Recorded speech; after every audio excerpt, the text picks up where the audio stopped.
What's up, guys? Zach Dewhurst here for a very fun episode with the one and only Meryl, the princess at Dynasty Apparel. How's it going, Meryl? Hi guys, how's everybody doing? Zach, good to see you. Love talking to you. Meryl, you and I, we kicked off the first podcast when S&S acquired Alpha Broder, and we have you back to talk about Gildan acquiring Hanes. This is a big acquisition. We bring you on when there's a company spending $2 billion to buy another company. That's awesome. It's kind of similar. Really, how I'm the billionaire podcast, right? Well, what people may not know though is while Hanes was bought for around $2 billion, they had around $2 billion in debt. And I'm excited to explore this acquisition, what we as decorators think it might mean. You and I are both print shop people. We print on a lot of shirts. I mean, the amount of Gildan shirts we've printed, how many we're printing today behind me in my shop. It is obviously one of the most popular brands. Gildan has acquired a lot of brands, and Hanes is a unique one. So, Meryl, let's dive into it. Let's give a quick rundown of Gildan and Hanes, some of the initial reactions. This news broke around 24 hours ago, and there's definitely been some feedback from the industry. So, let's go. Gildan, first, Gildan, founded in 1984 in Montreal. Not that old of a company. I kind of thought it would have been maybe older. They had their IPO in 1998.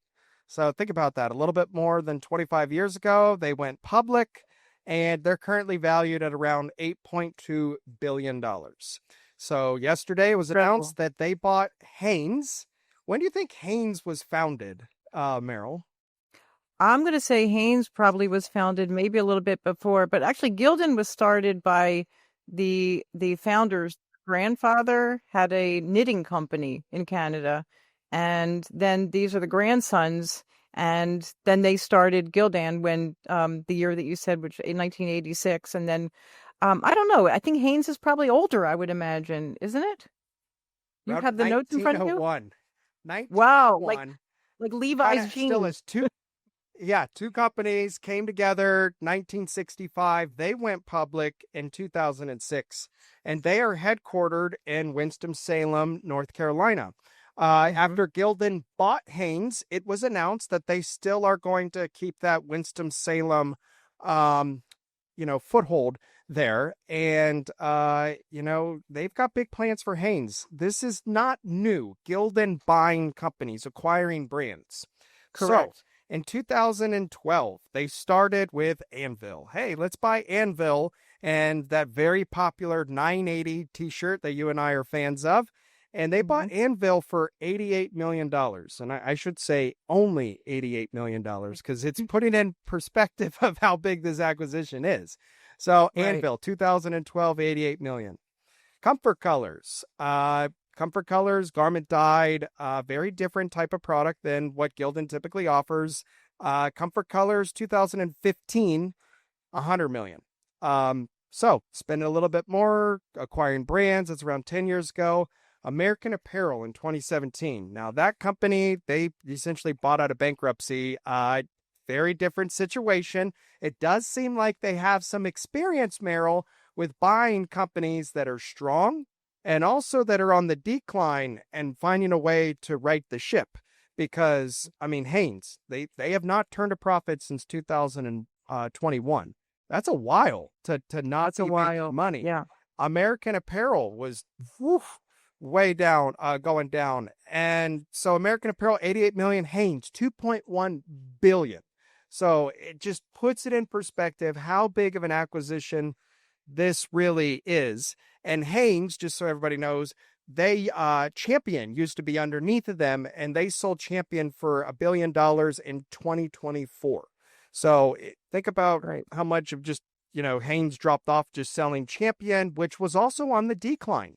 And one of the reasons I think that some of the problems that we're talking about, Hanes and American Apparel and so forth, is when I was earning my marketing degree, we really talked a lot about when you're selling a product or you're building a brand, it's a really good idea to focus on either providing a lot of value, but what we call a Gildan type of product in our industry, a t-shirt, is a value product. That's the term, the good. It's not the best most of the time. It's not the name brand, but it's a good value, cheaper product. And there's always a time and a place for that product. And then you have premium. You have something like Nike. Nike does not sell a $3 shirt because if Nike sold a $3 t-shirt, it would hurt the $12 t-shirt that they sell. Mm-hmm. It just doesn't make sense. So one thing I respect with Gildan is Gildan has always stayed in their lane. We're going to be the go-to basic, the value line of product for us decorators to use. And I think that their decision to not go too crazy, hey, they go good into better. And we're going to talk about how this has evolved over the past 10 years and how you and I have seen even like the soft style shirt become a flagship product for them, and just the brand, perceived value has increased quite a bit. But, your American Apparel, that has, and I love what you said before we started the conversation, Meryl. You mentioned perceived value. What a brand has value. It's not necessarily the quality and everything. Hanes is a recognized brand. Hanes is worth more, for example, than jerseys because it's a much better known brand to people outside of the industry. Yes, I also, last little thing, since the acquisition and the past 24 hours, Hanes' stock fell 7%. Gildan's went up 11%. And I know, when I first called you yesterday, I was like, did it go up even more than that, Meryl? Yeah, I thought it went up 28%. I thought I saw that last night, but it may have dropped and then gone back up. Yeah, but it's crazy. I mean, it does seem like the market is buying into this acquisition, but what does it mean as us decorators? We're all going to wonder well, there's a lot of redundancy between Gildan and Hanes. Is Gildan going to phase out some of these products? Are they going to just more so highlight? I mean, if you look at Anvil, so they bought Anvil, around 15 years ago. If you go on to Sanmar S&S, there's really only one Anvil product brand left, and that is the 980 t-shirt. That was the flagship Anvil shirt when they bought it. When I think of Hanes, I think of the BVT. So I'm curious. That's really... Yeah, I mean, that's the shirt I think of. I think that as a company, I mean, especially so huge. I mean, right now, Gildan has over 30,000. I'm sorry, you can hear this in the background, but over 30,000 employees as of they probably have 40,000 employees at this point. And then bringing in Hanes I don't know how many people Hanes has. They're in another. Can you hear this in the background? Is this bothering you? We're in a shop. Well, welcome. Yeah, we're in a shop. Okay. Printing. Okay. And Gildan is making all their products in Honduras, Dominican Republic, Nicaragua, and Haiti. And I don't know about you, Meryl, but even over the past 15 years, when I got started in the industry, Gildan does seem like they have evolved. They are continuously evolving. They keep their products simple, I feel, but they're always improving them. You and I have talked about how, your three cheapest shirts, your basic shirts, the Gildan Heavy Cotton, 5.4 ounce, Ultra Cotton, 6.1 ounce, 100% cotton, and then the Dry Blend, the 50/50. And something that's changed over the years is the cost difference between those shirts and going up to a ring spun, like the 64,000, is so close that, I don't know about you, Meryl, but I've seen a big demand. And if you talk with your customer, you should be able to talk to them into spending 50 cents or $1 more on a product that somebody's going to wear often. Right. Not down to the Gild, the Heavy, the Ultra, the Dry Blend, but Hey, somebody's going to wear a shirt more often if they like the print or they really like the way the shirt feels. One of those two things is what makes them wear it. Of course. So what I was saying before we started recording was that we're purchasing a product that's already made, and then of course we decorate it. So it's the quality of our decoration actually that plays, I'm going to say 50-50 or maybe even 60-40 to the customer. They care about what's on the shirt because obviously it's their logo, it's their message, it's their team, it's their group, it's whatever it is. That's going to be just as important, if not more important. The feel of the shirt. I mean, we can't change the stitching on the shirt. Well, we could change the stitching on the shirt, but we don't typically change anything about the blank product that we print on. So we as decorators want to buy the best product for our customer for whatever it is that they need it for. But as far as like the purchase goes, so when Gildan bought American Apparel, it seemed to me, I mean, remember, I'm just an average person in the printing industry overseeing. But it seems to me that they wanted that retail name brand of American Apparel. Didn't have a great name because of the controversy surrounding it, but sometimes controversy just attracts attention anyway, and they were going to change it because Gildan really is they're a wholesome company. They're not American Apparel, what American Apparel was doing, and you can watch that Netflix special and you can kind of see. But they have a lot of work in taking that name and making it, whatever it is they have to do. And they're doing it. People still ask for American Apparel. I have companies that still ask for American Apparel, but the product, the product list has gone down. So there's really only a couple American Apparel shirts that are available, that are selling, and that's okay. That's okay. I mean, I think it was a lot of money for them to spend on that brand, but for them buying Hanes, I mean, that just makes them just the complete monopoly in the basics in the world, basically in the world. And I see that as a really, really super smart move. The fact that Hanes did not stop advertising commercially.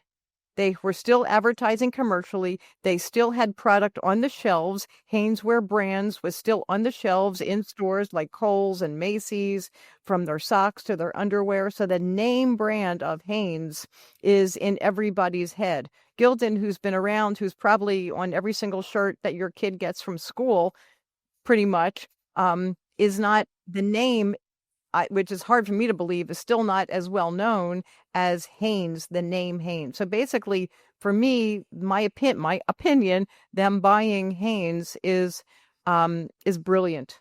Is brilliant. And I wonder if again, we can make assumptions. I really have no idea. But if Gildan plans on keeping Hanes very retail focused, if they're going to, again, decrease some of these products for us decorators. So to give you a rundown, roughly right now, Sanmar manufactures a lot of their own products. But Sanmar carries around 73 Gildan shirts, S&S around 100. I'm not surprised by that ratio, but that's still a good amount of products considering they're all t-shirts and sweatshirts and a handful of polos. Hanes, 24 on Sanmar, around 50 on S&S. Anvil, 1 and 1. Comfort Colors, 19 and 21. And then American Apparel, around 80 and 30. So S&S typically carries a little bit more of these other brands, which is not a surprise. But Gildan has 73 products at Sanmar, 100 at S&S. Why? Zach, S&S might have more products because since they just brought out Alpha Broder, they may have products from Alpha Broder that they brought into S&S, and that might be why they have that other inventory there as well. Well, Sanmar and more products is not good. It does not mean good things. Yeah. I'm just saying that might be why. Yeah. Right. I can tell you there's a reason why Alpha got bought. Because they couldn't manage their inventory. If you were a user, it was a nightmare for me personally. I wouldn't do it because I would rather go through somebody who can manage inventory because they offer less product and colors. Sandler's very good at this. But when it Are you comes saying to, less is more? Less is more, I right? less is, I just want you to be able to manage what you offer. You're only as strong as your supply chain. And yeah, it's frustrating offering product. That's why you should use DecoNetwork, where you have live inventory, so you know when these products are in stock when you quote and sell them. But Meryl, the one thing I think that Gildan made it such a great brand for us decorators is their ability to allow us to mix and match products for our customers. They are the basic, right? They are the go-to.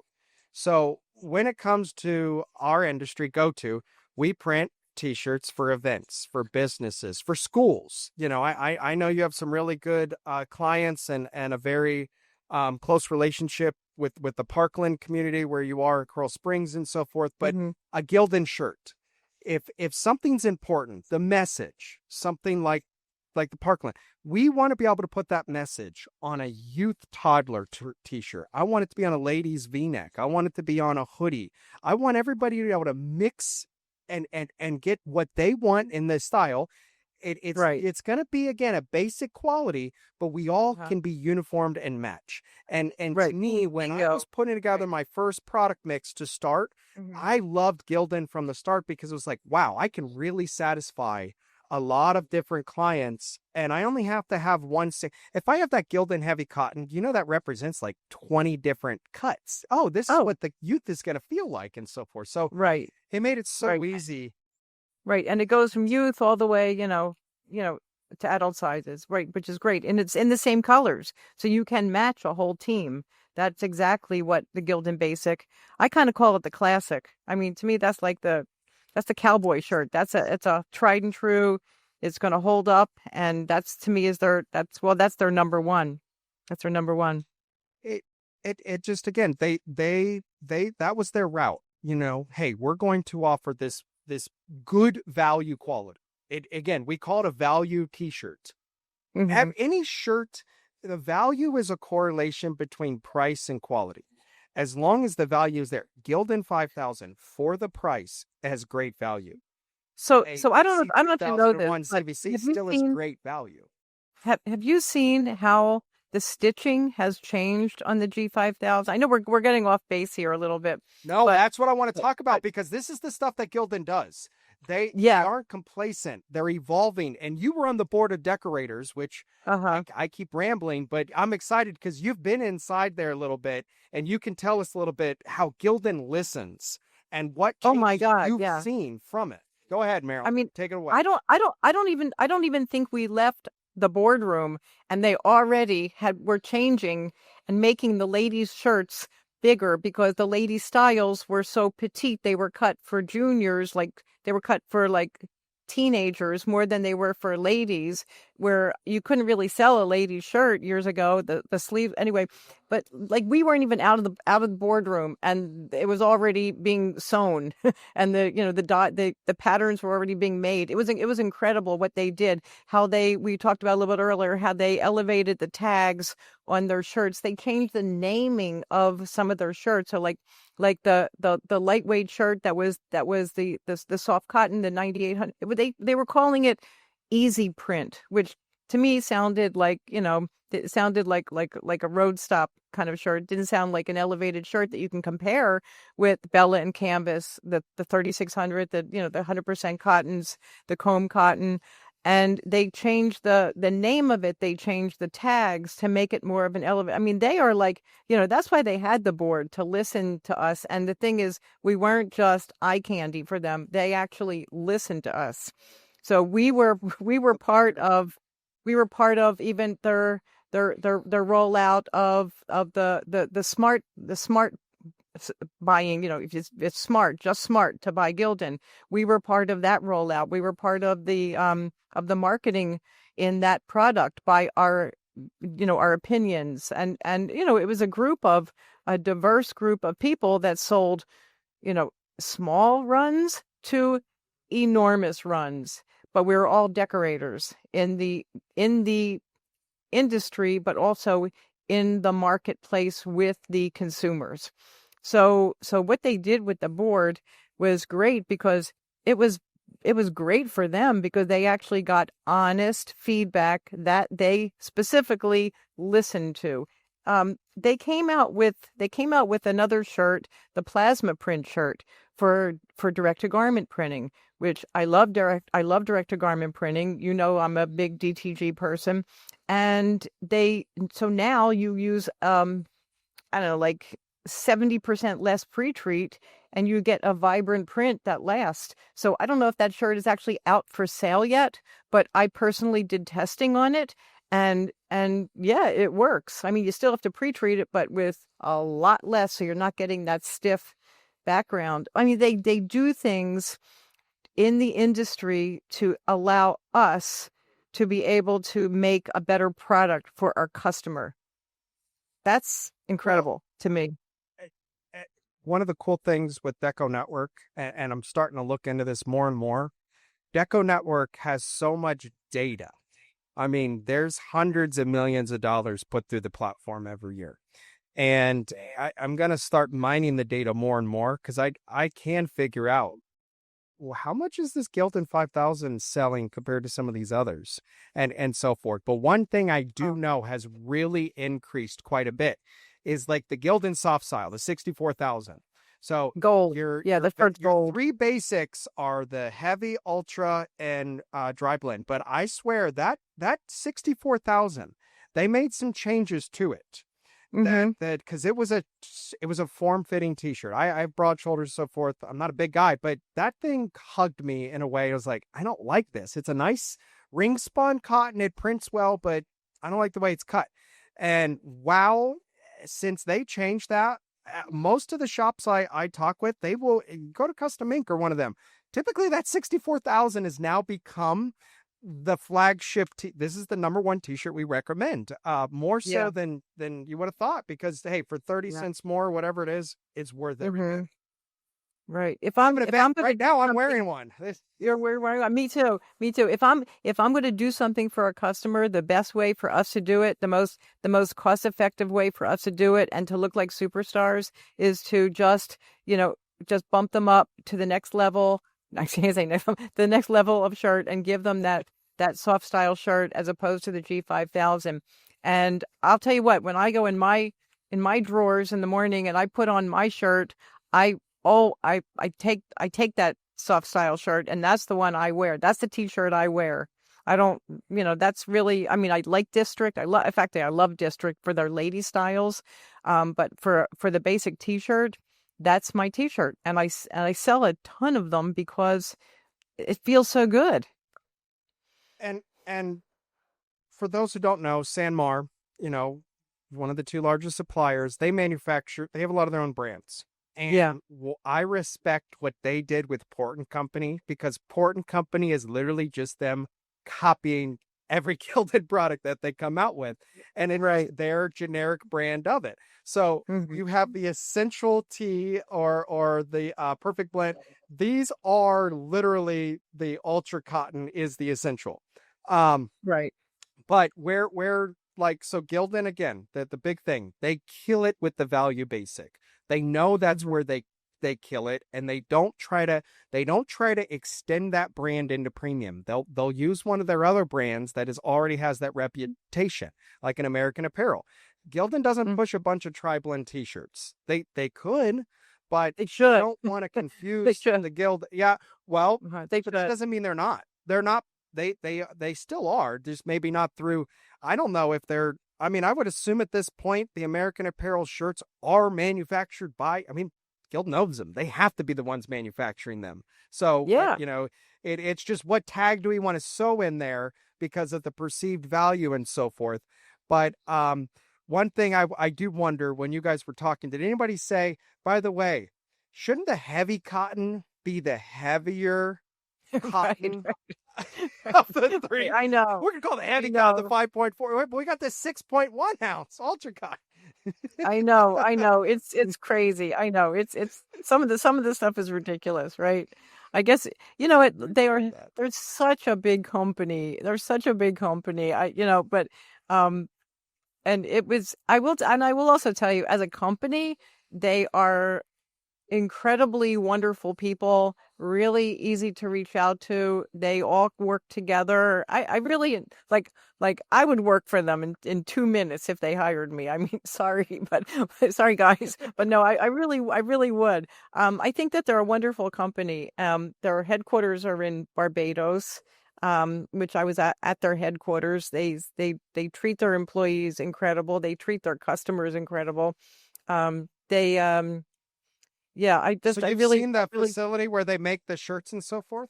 I was in Great Honduras facility. at their, yes, and it just blew me away. To me, it was like the Disney World of apparel, and from the sewing, the dyeing, the how the equipment that they brought in, like the comfort colors. They have these machines from Italy that dye them. They actually make the comfort color shirts first and then dye them, whereas the other shirts they dye the fabric Yeah. and then cut the fabric. Right, Mhm. right. So it's a whole different process. The thread, I mean, just the laboratory, the waste facility, which like really just the fact that they have that they're like what I say, like 98% or 99% vertical company. I mean, maybe I'm off a percentage, but it's incredible everything that they do, and they have like maybe like a cupful, half a cup of waste at the end of the day, because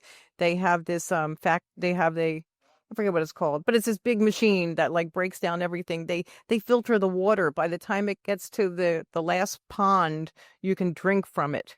So they're really responsible, and they don't even talk about that. But I guess that's why they brought the board of decorators on, so that we could let other people know about all of that stuff, which Yeah, is, I I was mean, reading. it's really incredible. I think it was on like a box of shirts or something. It was just talking about how sustainable they are today and then where they will be in just a couple years. It's like I don't even know if they're using virgin polyester or plastic. Like it's all recycled, All and so recycled, forth. I yeah. mean, they're just very eco-conscious, and yeah, you don't hear too many people just, oh, Gildan. I mean, like, yeah, we've all had a problem. I mean, it yeah, and what I find unique about you though, Meryl, because nobody would know this, but behind Meryl, a couple rooms over, she is at a cut and sew facility, Dynasty Yep, Custom Apparel.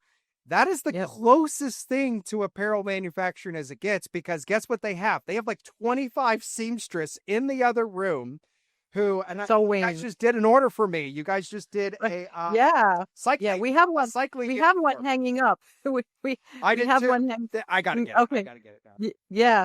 Yeah. So we just merged. Make It To You Online just merged with Dynasty Custom. Are you going to go get your shirt? Okay.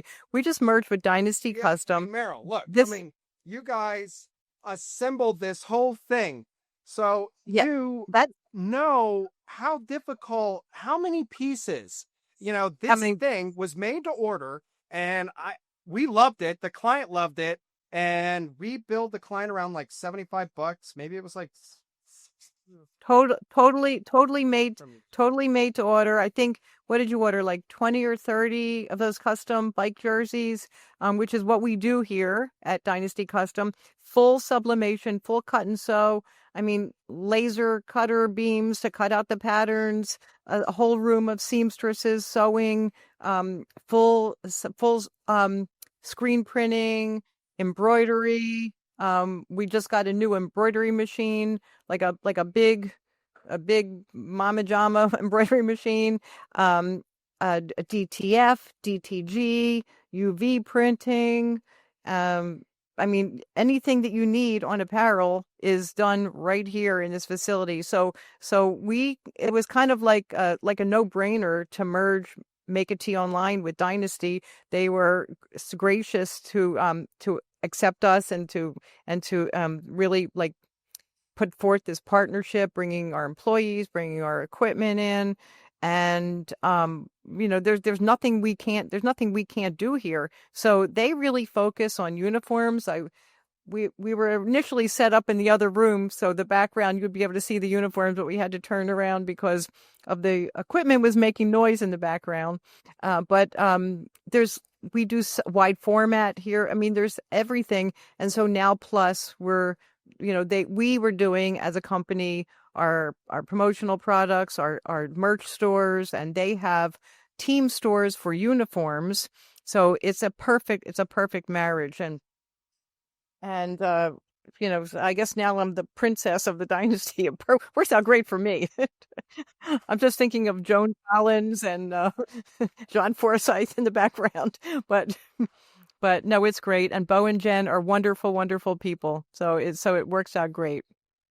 Yeah, I mean, it's everybody's merging and acquisitioning and so forth. And Yeah. it makes you wonder, though, what might be the next brand that Gildan may Ooh. buy? If they bought Hanes, so we have S&S and Sanmar. I mean, who we were talking about the basics. One, Right. not going to buy Port Company without buying Sanmar, and Sanmar is going to cost way more than $2 billion. Right. It's Right. huge.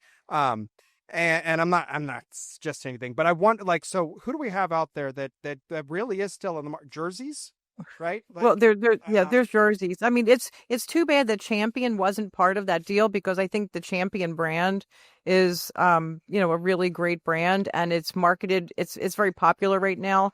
The other thing is that Gildan does do.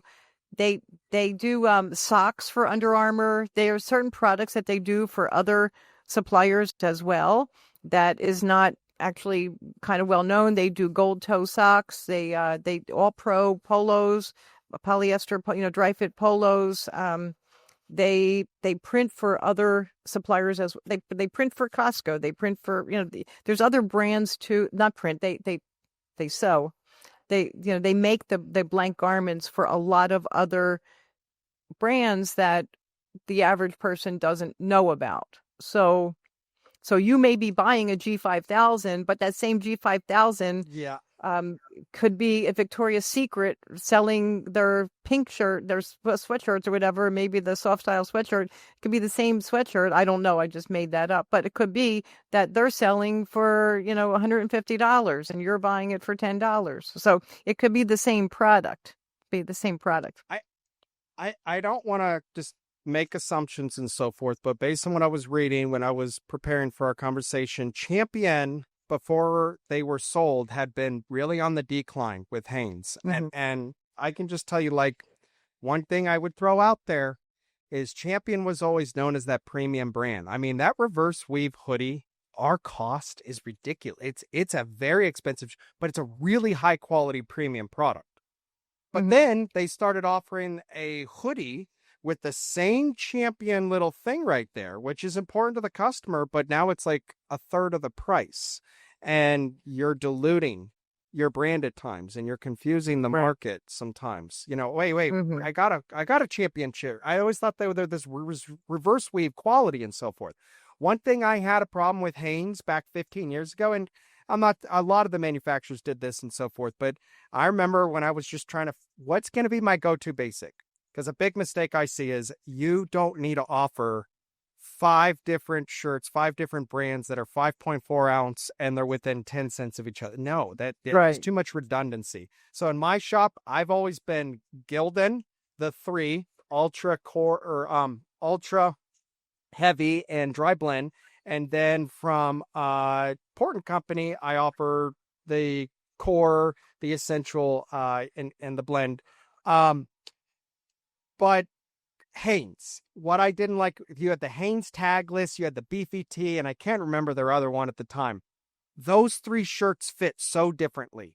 And that immediately turned me off, because guess what? Your customer gets confused. Because if they bought one Hanes shirt and they're like, well, that fits tight, and they're going to think, well, that Beefy Tee is going to fit. No, that Beefy Tee was bad. Yeah, well, basically what it is, it's the neckline, how the neckline fits, and how the sleeves fit in the shoulders. And that's really what I've seen with, obviously different body types trying on different shirts. I mean, there are people that are like, oh, I absolutely love this shirt around my neck. I love where it falls on my arms. How that feels. And then there's others like, oh, this is choking me. It's real. I think the neckline on a basic t-shirt is really the most important thing for a person when they try it on, whether they're going to wear it or not. It just seems like that's what that is for the general public, in my opinion, what I've seen. And I remember I had one customer, oh my God, this was like about 15 years ago, probably more than that. But he only wanted the Hanes shirts because he liked how it hugged his neck. I don't know what he liked about that so much, but he was like insistent. It has to be this shirt. And then there were certain colors. Like I remember with All Style. So Gildan had bought All Style and they phased that out. But All Style had specific colors that the regular basic Gildan shirts didn't come in. Same colors, but a shade off. And I remember there were certain like teams and schools I was dealing with, and like they only wanted that All Style shirt because it came in that particular orange, which was the color of their mascot. And, not realizing the dye lots are going to be different, but that's what they specifically wanted. So, but talking about Gildan, so they did phase out the All Style. We didn't talk about All Style, but you remember All Style? That was super popular. Yep. They did phase that out, just as they're phasing out Anvil. So I don't know. I guess they're going to be phasing out some of the styles of Hanes. Maybe they're going to go into the more commercial socks and underwear division of Hanes. I don't know. Remember when t-shirts were called undershirts? Was that Hanes probably started that? They were undershirts, not outer shirts.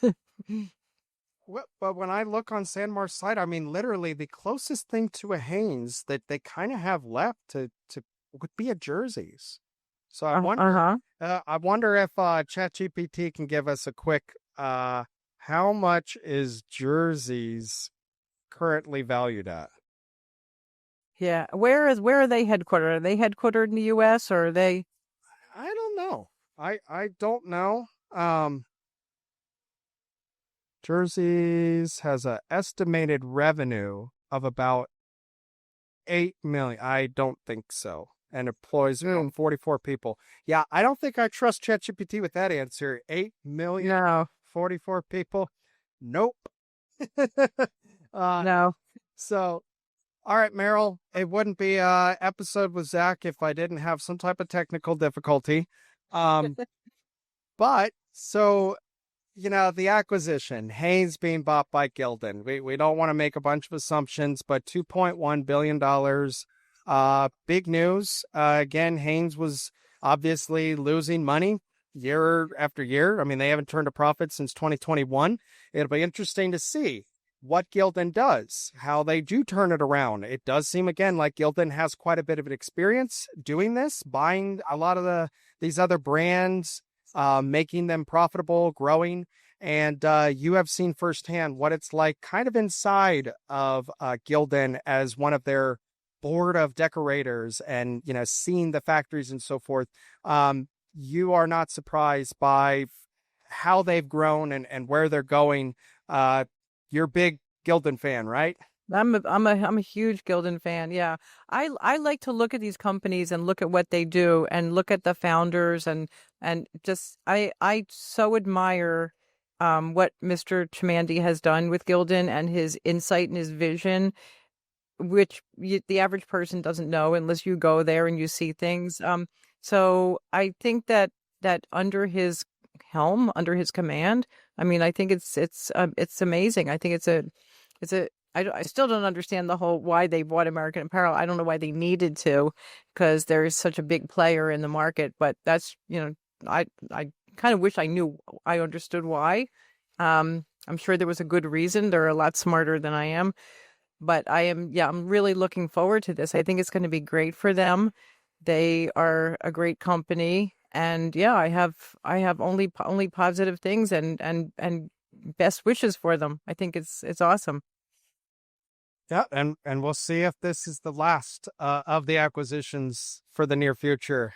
It seems like they're, again, 2012, 2015, 2017, 2025. You've brought in a couple more, so every couple years, who's next? Yeah. So yeah, we'll definitely have to see, and also it's fun being in the t-shirt world. It's fun being in the t-shirt world, right?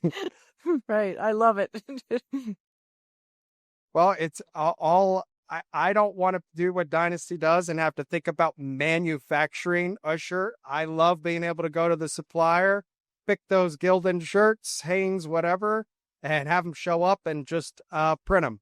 So you're only as strong as your supply chain. And again, their supply chain is only as strong as that brand manufacturer. So we're all one big ecosystem in the industry. If my customer needs a certain color and I can't get it from the supplier because the supplier can't get it from the manufacturer, we all are missing out on the sale. And exactly. That's what makes our industry so much fun. Yeah, Meryl, we all need each other. We all need each other. Thank you so much for joining. I promise we'll have you on before another $2 billion acquisition.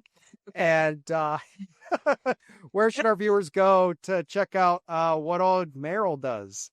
Yeah, so you can go to our YouTube channel, Make a Tea Online. You can go to our DecoNetwork store, Make a Tea Online, and see what we offer. You can go to also Make a Tea Online and see our affiliate stores, which we make merch stores for teams, for brands, for people with ideas, clubs, schools. And you can also go to DynastyCustom.com, which is our new home when we are so happy to be here. And you can come knock on our door. We're 11830 Wiles Road in Coral Springs. But Zach, thank you. I guess I'll see you in person in October at the Printing United show. And we're going to have a good time walking the floor there. Oh, we're going to have and we've been a DecoNetwork subscriber since 2011. So you and I combined have close to 30 years on the platform. Yeah. Yep. A lot of stuff in the industry.